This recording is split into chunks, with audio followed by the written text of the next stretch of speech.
tiga yang maju ya. Assalamualaikum warahmatullahi wabarakatuh. Waalaikumsalam warahmatullahi wabarakatuh. Terima kasih kawan-kawan jurnalis sekalian ya. Kita baru saja diterima oleh Komnas HAM. Alhamdulillahirrabbilalamin, yang menerima langsung Ketua Komnas HAM Ibu Anis Hidayah, dan kemudian tadi Wakil Ketua dan juga Komisioner Bidang Pengaduan namanya Prabianto Wibowo. Jadi dua orang yang paling berkompeten di Komnas HAM ini menerima kami selama kurang lebih 1,5 jam. Ya. Dan kami sudah menyampaikan hal-hal yang perlu kami sampaikan. Dan yang paling utama adalah soal adanya dugaan pelanggaran hak asasi manusia dalam penanganan kasus ijazah palsu yang pada saat ini sudah menersangkakan 3 orang yang kemudian hadir dalam pertemuan ini. Ya. Yaitu Dr. Roy Suryo, kemudian Dr. Rismon Hasiholan Sharifar, dan kandidat Dr. Fauzia Tiasuma. Yang kami persoalkan adalah prosedur dan substansi tentunya. Dari sisi prosedur, penersangkaan dan kemudian pelimpahan perkara hari ini sangat-sangat bermasalah. Karena kasus ini sesungguhnya tidak layak untuk ditindaklanjuti dalam tahap apapun. Baik penyelidikan maupun sekarang pelimpahan kasus ini. Karena pangkal pokok persoalannya kan adalah ijazah. Dan berdasarkan prosedur hukum yang ada, harusnya dibuktikan terlebih dahulu ijazahnya palsu atau tidak. Dan karena ini adalah dispute di ranah hukum, ya harusnya putusan pengadilan non pidana yang harus menyelesaikannya. Ada citizen lawsuit yang ada di Solo, dan kemudian sebenarnya bisa juga digugat secara petun untuk mengetahui apakah ijazah itu palsu atau tidak. Tetapi ternyata prosedur itu dilampaui begitu saja. Bahkan mereka ini selain sebagai ahli, peneliti juga berstatus sebagai saksi ketika kasus ini menggelinding pada tanggal kurang lebih 15 April. Padahal berdasarkan Undang-Undang Perlindungan Saksi dan Korban, mereka tidak boleh dilaporkan atau dipidanakan. Karena itulah kita kemudian mengadukan ini ke Komnas HAM, potensi pelanggaran hak asasi manusianya, prosedur yang tidak dihormati, ketidaklayakan kasus. Dan terakhir sebelum dilengkapi, kami mengatakan kalau hari ini ada pelimpahan, sekali lagi mengatakan pelimpahan itu sangat tidak layak secara substantif dan melanggar prosedur. Bayangkan, setelah dilimpahkan tiba-tiba ada pemeriksaan ahli dan saksi kami. Ya kami tentu saja sudah mengajukan, tetapi rupanya pelimpahan itu dilakukan sebelum pemeriksaan dan saksi dan ahli kami. Padahal ahli yang diperiksa baru 3, saksi belum, dan masih ada ahli dan saksi yang bakal kami ajukan. Itu satu. Kedua, secara substantif pasal-pasal yang dikenakan kepada RRT, Roy, Rismon, dan Dr. Tifa itu memang tidak layak. Karena pasal tersebut memang pasal yang dimaksudkan untuk mengkriminalkan, bahkan ada upaya untuk sekedar ada ancaman hukuman 5 tahun sehingga bisa ditahan sewaktu-waktu. Itu juga sudah kami sampaikan.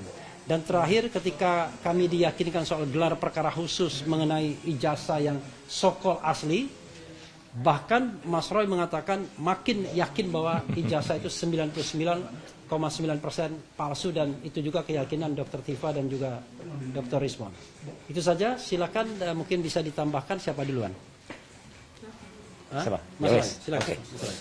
Baik, Assalamualaikum warahmatullahi wabarakatuh. Waalaikumsalam. Jadi tadi kami di dalam juga dikonfirmasi langsung oleh Ketua Komnas HAM Bu Anis Hidayah, kemudian juga oleh Wakil Ketua Komnas HAM Pak Prabianto, dan juga oleh staf-stafnya. Ada juga khusus bagian pengaduan. Memang betul, kami dikonfirmasi, kami dulu pernah datang ke sini dan juga menyampaikan, dan tadi Komnas HAM juga menyampaikan kalau dulu sudah bergerak. Tetapi ini ada beberapa data baru yang termasuk yang di-highlight adalah ketika status kami naik menjadi tersangka, kemudian kami kena cekal, kemudian kami kena wajib lapor.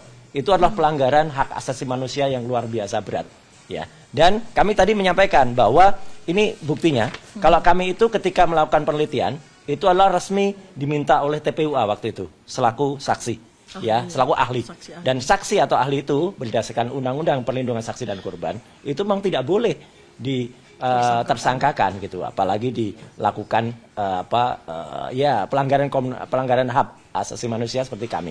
Dan kami berarti kesimpulannya tetap sama seperti tadi yang dilakukan Prof. Rafli, ya, bahwa termasuk skripsi yang tidak diuji itu adalah temuan kemarin ketika sidang citizen lawsuit di Solo, ya Profesor Bagas itu menyampaikan bahwa harusnya orang-orang yang lulus tahun 80-an itu ada memiliki 2 ijazah, sarjana muda dan sarjana, dan Jokowi itu tidak memiliki itu. Kemudian berkas-berkasnya semuanya harus rapi, ada ketikan, kemudian tidak boleh kemudian hanya tulis tangan dan lain sebagainya. Bahkan sekali lagi saya sampaikan bahwa hasil citizen lawsuit di Solo itu pun sangat-sangat penting, karena di sana pernah hadir Komjen Pol Ugroseno yang juga menyampaikan bahwa foto yang ada di ijazah yang disebut-sebut ijazahnya Joko Widodo ini bukan Jokowi, ya. Itu seorang komjen mantan Wakapolri aja mengatakan begitu. Nah, tapi yang paling penting hari ini yang ingin saya sampaikan, dan ini sama sekali baru, ya, tolong di highlight, adalah tadi Komnas HAM memastikan dari 2 gelar perkara yang diselenggarakan baik di Mabes Polri maupun di Polda Metro Jaya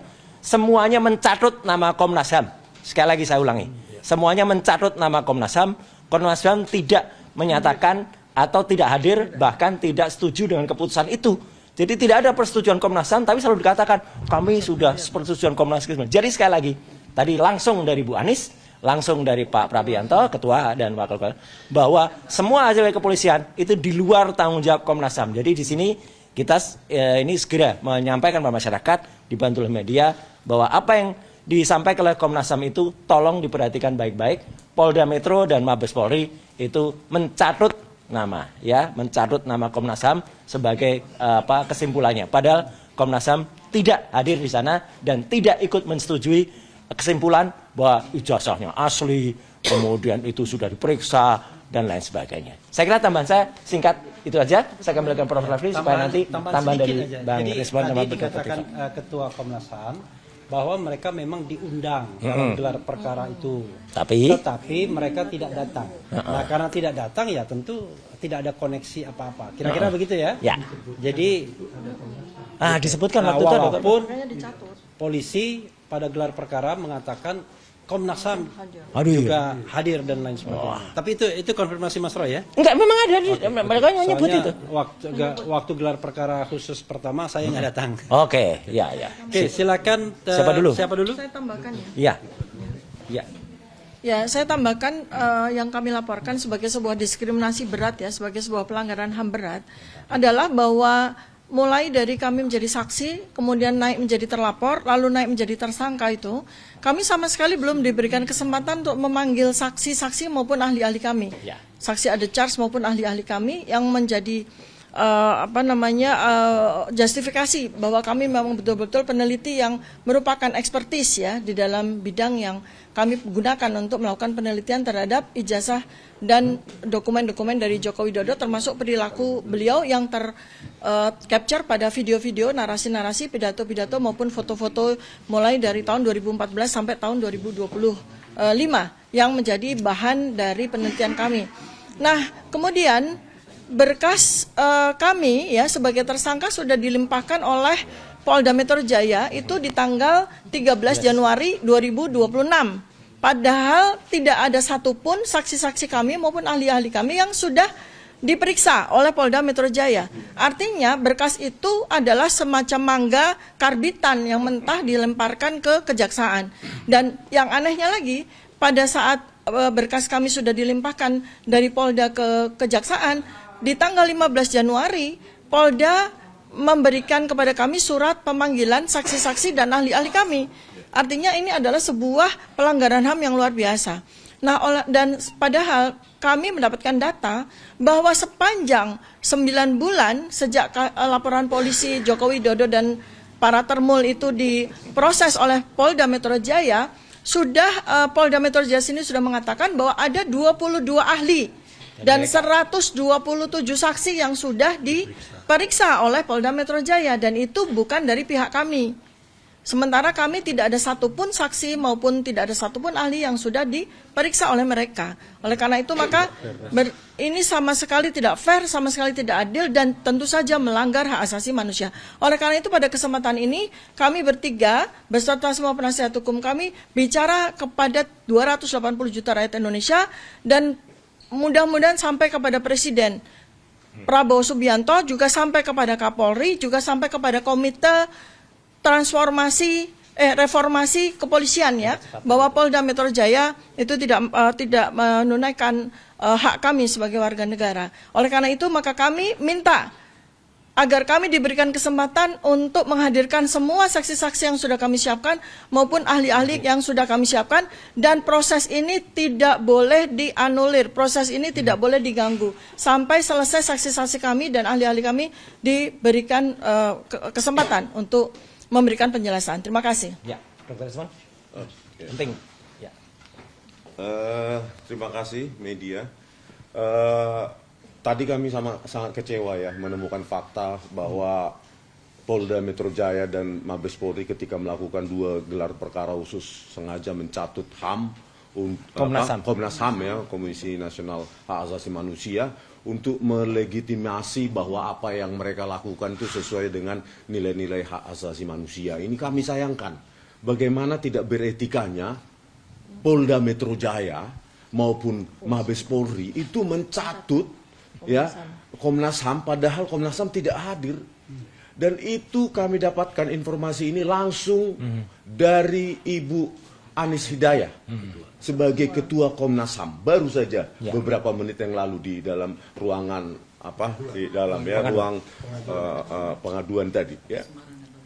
Nah, satu itu poin. Yang kedua adalah kami tadi menyampaikan bagaimana relasi kuasa ya, sangat tercium bau ya, relasi kuasa. Bagaimana kita dengarkan cerita dari Bang Egy Sujana yang meminta kepada terlapor yang bukan lagi presiden, yaitu Joko Widodo, untuk memanggil Kapolri, memerintahkan Kapolda Metro Jaya, memerintahkan di Reskrimum.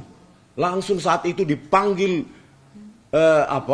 Kompol Sari sebagai ajudannya, dan ternyata muncul di situ di Reskrimum Polda Metro Jaya salah satunya Kombes Iman Imanuddin, terkonfirmasi dan tadi malam. Iya, dan Ibtu Rosadi, dan itu terkonfirmasi baik oleh Damai Hari Lubus, baik oleh pengacara Egy Sujana, Eli Daneti, maupun baik oleh Egy Sujana lewat telepon saya dengar. Gitu loh, mereka bertiga hadir di situ. Ini kan sudah melanggar. Bagaimana orang yang memproses kami, menyidik kami, tiba-tiba ada di rumah Joko Widodo dan gampang diperintah-perintah. Ya. Yang ketiga yang kami sampaikan adalah kalau kemarin keluar keputusan Mahkamah Konstitusi untuk melindungi kerja-kerja jurnalistik wartawan dari kriminalisasi, dari penuntutan pidana. Terus bagaimana dengan nasib kami, peneliti? Kami sudah puluhan tahun meneliti. Sama harusnya hak kami seperti wartawan, menuliskan buah pikiran kami dalam tulisan. Jangan salah, tulisan itu bisa mengubah dunia, bukan hanya Indonesia. Ya, tulisan itu bisa mengubah dunia. Ya, poin keempat, rencananya minggu depan kami akan memberikan gratis 1000 buku Gibran Endgame Wapres tak lulus SMA. Ini adalah kerja pikiran, ya, tulisan. Ya. Oleh karena itu kepada DPR dan DPD 1000, masing-masing dapat 1. Tiap anggota DPR, DPD maupun staf ahlinya minggu depan. Kalau bukunya sudah kami siapkan 1.000, tinggal menunggu korespondensi tim PH ya Bala RRT dengan pihak sekretariat DPR maupun DPD. Ya, oke, terima kasih teman-teman atas kehadirannya. Terima kasih. Dikit aja ya, karena masih banyak pertanyaan. Kenapa pada saat gelar perkara khusus kemarin saya, Dr. Resmond dan Dr. Tifa bisa langsung menyatakan ijazah itu yang ditampilkan meskipun itu katanya asli, saya langsung mengatakan palsu ya. Kenapa? Karena foto ini sangat jelas sekali. Foto ini tidak mencerminkan foto yang usianya 40 tahun. Nggak usah jauh-jauh. Di sini ada buktinya. Coba lihat fotonya Mbak Okta itu. Ya. Itu baru berapa tahun itu? Nah, ID card-nya itu. Itu aja sudah. Itu kena hujan. Loh, Isa ini kan juga ini 40 tahun. Fotonya masih kayak gini, ya. Dan teknologinya lama lagi. Terus ada tangan yang katanya bisa embus, merasakan embusnya. Jadi itu ya, clear ya. Jadi sekali lagi 99,9% palsu. Tambah lagi keterangannya. Ini yang penting sekali ya, Ya. untuk mengunci. Ini kuncian terakhir ya, ya. bagi kepalsuan dari ijazah tersebut ya. Ya, siap. Yaitu apa? Sesuatu yang tidak mungkin dipalsukan. Yaitu apa? Hologram. Nah, Ya, ada yang hologram. Jadi ini adalah sesuatu rahasia dari ijazah. Nggak mungkin, itu tidak bisa, tidak bakal bisa. Ya, jadi itu kuncian. Kalau mereka mungkin bisa menambahkan embos-embosan ya, embos palsu, karena mereka juga tidak memahami apa arti embos itu. Embos itu adalah cap ceklok untuk mengunci tanda tangan. Mereka tidak tahu artinya itu dan tidak bisa itu dipalsukan. Kemudian mereka menambahkan watermark, mereka menambahkan lintasan stempel, tapi pastilah bahwa mereka tidak akan bisa menambahkan hologram. Terima kasih. Oke. Yang timbul, hologramnya timbul kan? Ya. Oke, terima kasih semuanya, teman-teman. Sebentar. Ya. Ada dikit apa? Oke, terima kasih. Pengacara nih, Pak Tony. Ya, perkara RRT saat ini sudah sampai di tahap di kejaksaan. Nah, kemudian sebagaimana kita ketahui, tanpa mengurangi rasa hormat kita kepada kejaksaan yang telah menorehkan prestasi dengan berbagai kasus korupsinya, yang kita lihat ada uang triliunan disampaikan di konferensi pers kejaksaan. Ada satu pertanyaan yang kita ingin tanyakan kepada kejaksaan. Silverter Masustina kapan dieksekusi? Nah, bagaimana Mas Troy? Iya. Kita nari-nari gini kayak di depan podium. Oke. Kayaknya Silvester. Ya, jadi artinya lebih penting Silverter Masustina diproses, dieksekusi dibanding dan punya prestasi dibanding memproses kasus RRT. Ya. Sekian, terima kasih. Oke, kasih ya. Ada audiensi ini, langkah berikutnya apa sih Pak? Ya, kita tuh kan tadi beliau Bu Anies sama Pak Prabianto tuh sudah menyatakan kalau kami sudah melakukan penolakan nanti akan diterbitkan lagi rekomendasi Komnas HAM. Ya. Oke, itu ya. Tadi bukti-bukti penunjang apa aja yang dibawa? Iya, sama seperti laporan tadi, buku. Kita nyerahkan buku, Jokowi White Paper, kemudian bukunya Bang Respon, Gibran Endgame itu juga disampaikan. Nanti buktinya nanti akan sampaikan Pak Refli, secara tertulis saya juga akan nambahkan. Karena dulu saya pernah menyampaikan presentasi tertulis kepada Pak Prabianto yang kesimpulannya yang tadi, yang saya sampaikan bahwa ijazah itu adalah palsu karena skripsinya juga palsu. Tetap Jadi tidak berubah. mention kami, Komnas HAM itu adalah institusi taktis langsung di bawah Presiden. Ya. Dan karena ini melibatkan perilaku dari mantan Presiden ke-7, ya, Presiden ke-7, maka seharusnya, seyogyanya, Presiden Prabowo Subianto kali ini juga concern, memberikan atensi kepada permasalahan anak bangsa ini. Terima kasih. Jadi yang dilaporkan ini spesifiknya ke Kapolda Metro Jaya atau? Enggak, ya kasus ini, kasus pelanggaran hak asasi manusia terhadap kami. Itu, Ya. ya. Oke. Subscribe, share, like, and comment. Subscribe, share, like, and comment. Subscribe, share, like, and comment. Subscribe, share, like, and comment. Subscribe, share, like, and comment.